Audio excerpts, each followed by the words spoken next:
Programación básica. Representación gráfica de algoritmos.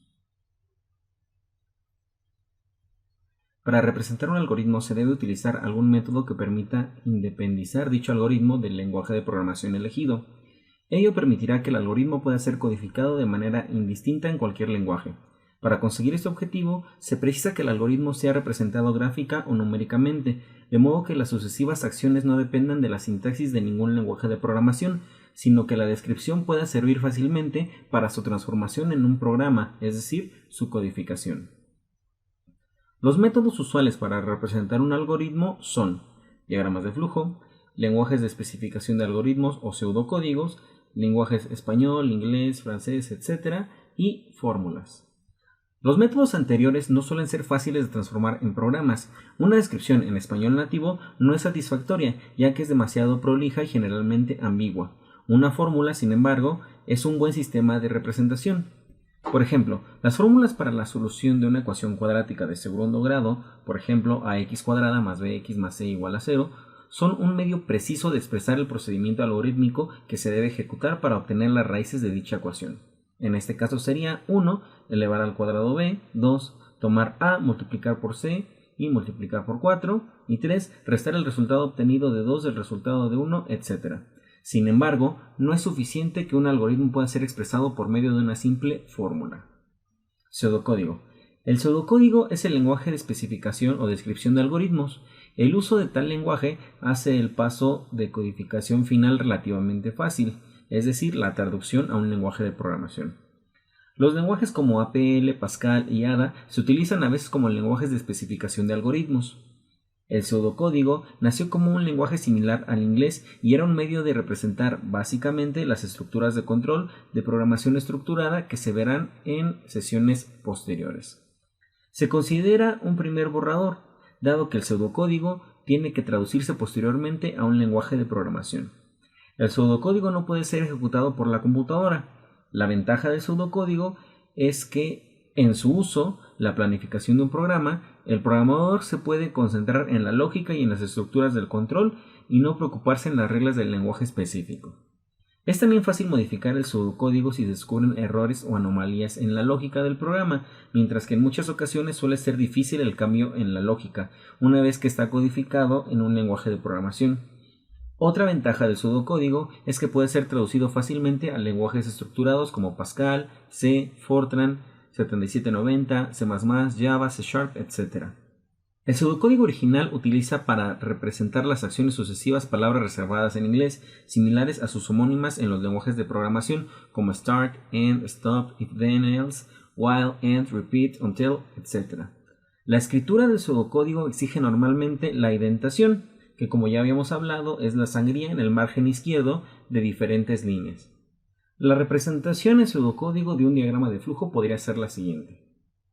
La línea procedida por la doble diagonal se denomina comentario. Esta es una información al lector del programa y no realiza ninguna instrucción ejecutable, solo tiene efecto de documentación interna del programa. Algunos autores suelen utilizar corchetes o llaves.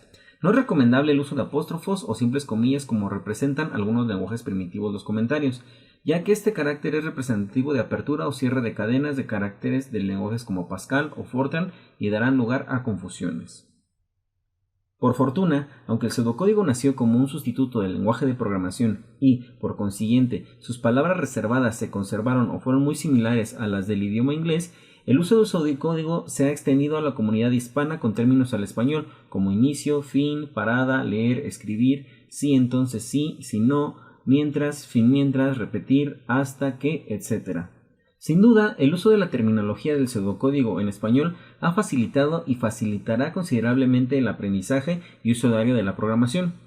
En este curso utilizaremos el pseudocódigo en español y daremos en su momento las estructuras equivalentes en inglés con el objeto de facilitar la traducción del pseudocódigo al lenguaje de programación seleccionado.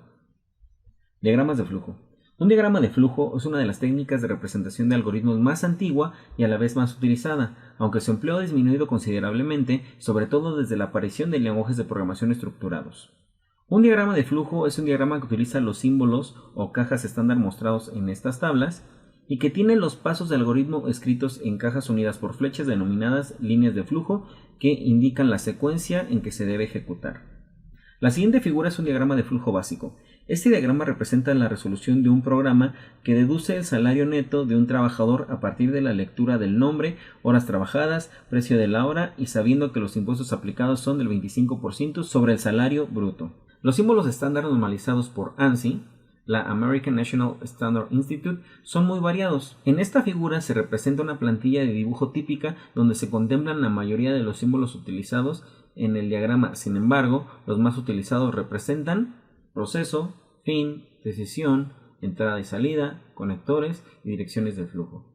Este diagrama que habíamos visto previamente resume estas características, las cuales son: existe una caja etiquetada inicio, que es de tipo elíptico, existe una caja etiquetada fin, que de igual forma es que la anterior, y existen cajas rectangulares de proceso, rectángulo y rombo. Debemos considerar que se puede escribir más de un paso del algoritmo en una sola caja rectangular. El uso de las flechas significa que la caja no necesita ser escrita debajo de su predecesora. Sin embargo, abusar demasiado de esta flexibilidad conduce a diagramas de flujo complicados y no legibles. A continuación se muestra un ejemplo donde el problema es la suma de los números pares comprendidos entre el 2 y 100. Del lado izquierdo nos encontramos lo que es el pseudocódigo y del lado derecho nos encontramos el diagrama de flujo. Todo este proceso se ha realizado con una herramienta llamada PCInt. Dependiendo de la configuración que le demos, por ejemplo, a esta plataforma, vamos a ver en este caso que en vez de inicio tenemos proceso, y en vez de solamente la palabra fin, tenemos la palabra fin proceso, mientras que en el pseudocódigo, en lugar de inicio, tenemos algoritmo y en lugar de fin, tenemos fin algoritmo. Bien, por esta sesión sería todo. Muchas gracias por su atención. Hasta pronto.